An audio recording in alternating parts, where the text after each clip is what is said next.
Hello and welcome. Does luck play a part in the fate of men fighting in a war? You betcha it does. On February the 1st, 1943, US 97th Bomber Group, led by Major Robert Coulter, departed their base near Biskra, Algeria, to attack the German-controlled seaports of Bizerte and Tunis in North Africa. His wingman had engine trouble prior to takeoff, so B-17 All-American, a spare, took his place. After dropping their bomb load and returning towards base, the bombers were attacked by German Messerschmitt Me-109 fighters. Two of these fighters swooped in and attacked the lead B-17 and the All-American, which was flying next to it in formation. The bombers' machine gun fire downed the first fighter, but the second pressed on in a head-on attack against the All-American. Bombardier Lieutenant Ralph Burbridge said, "I was firing it all the way. I figure one of us must have killed the pilot because the plane crashed right into us. When we hit, our plane almost stood up on its tail, then we went down at a very sharp angle. I thought to myself, boy, this is it." Navigator Lieutenant Harry Newshall said, "About 300 yards out, the fighter began to roll over in order to be able to pull down and away after his attack. But somewhere about halfway around, either Burbridge's fire or fire from the lead ship must have gotten the pilot or disabled the plane because he never completed his intended roll and rapid pass under our ship. For one horrible instant, he was right there, inches in front and above us. I ducked instinctively, though, God knows, had he hit us head on, then no amount of ducking would have saved any of us. But he passed over us with a distinctly audible swoosh, followed by a tremendous jar and whoomph.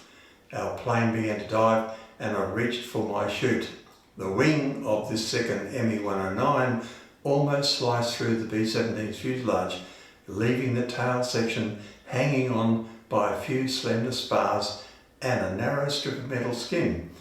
Pilot Lieutenant Ken Bragg recalls, "I rammed the controls forward in a violent attempt to avoid collision. I flinched as the fighter passed inches over my head, and then I felt a slight thud like a coughing engine. I checked the engines and controls. The trim tabs were not working. I tried to level All-American, but she insisted on climbing. It was only by the pressure from knees and hands that I was able to hold her in anything like a straight line."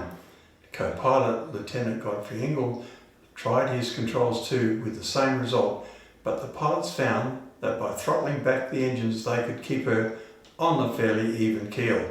The Me-109 pilot was reported as being 16 Victory Ace Erich Paczia of 1st JG 53. When it struck, the fighter broke apart but left pieces in the B-17. The left horizontal stabiliser of the Fortress and left elevator were completely torn away. The two right engines were out and one on the left had a serious oil pump leak. The vertical fin and rudder had been damaged and the fuselage had been almost completely cut through. The radios, electrical and oxygen systems were damaged too. There was also a hole in the top that was over 16 feet long and 4 feet wide at its widest. The split in the fuselage went all the way to the top gunner's turret. The B-17 still flew with the tail bouncing and twisting when the plane turned. All the control cables to the rear were severed, except one single elevator cable. Even though the control cables were severed, the crew were able to continue to fly the aircraft by using the autopilot system for the Norden bomb site, as it employed electric wires connected to the electric motor servos mounted next to the rudder and elevator.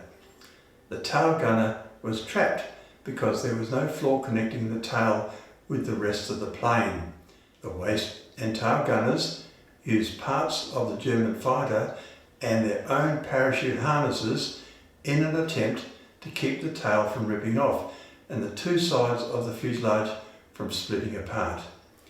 When the tail gunner moved to exit the tail began flapping so hard that he stayed where he was.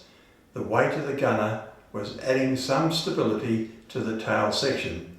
The turn back towards home had to be very slow, and it took 70 miles to keep the tail from twisting off. Despite the extensive damage, all of the machine gunners were able to drive off other ME-109s. The two waist gunners stood up with their heads sticking out through the hole in the top of the fuselage to aim and fire their machine guns. The tail gunner had to shoot in short bursts because the recoil of the gun was actually causing the plane to turn. Can you believe it? The other bombers remained with All-American until clear of German fighters. Allied P-51 fighters intercepted the All-American as it made its way back to the Allied base Biskra in Algeria, 300 miles from Tunis. Photos taken from these B-51s show a very damaged plane miraculously still flying. The fighters stayed with the fortress, taking hand signals from Lieutenant Bragg and relaying them to the base. It was erroneously reported that some of the crew did not have parachutes, so all had elected to stay. 2.5 hours after being hit, the aircraft made its final turn to line up with the runway while it was still over 40 miles from it.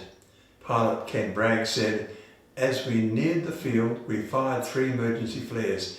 Then we circled at 2,000 feet while the other planes in our formation made their landings and cleared the runways. I lowered the landing gear and flaps to test the reaction of All-American. They seemed to go reasonably well, considering. I made a long, careful approach to the strip with partial power until the front wheels touched the levelled earth, and I could feel the grating as she dragged without a tail wheel along the desert sands. She came to a stop, and I ordered the co-pilot to cut the engines. When the ambulance pulled alongside, it was waved off because not a single member of the crew had been injured.